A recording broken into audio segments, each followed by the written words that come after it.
एक तरफ है बॉयज का टीम और दूसरी तरफ है गर्ल्स का टीम।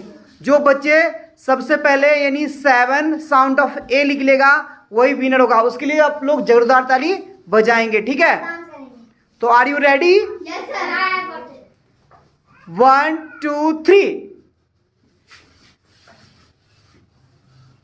आपने जल्दी लिखो।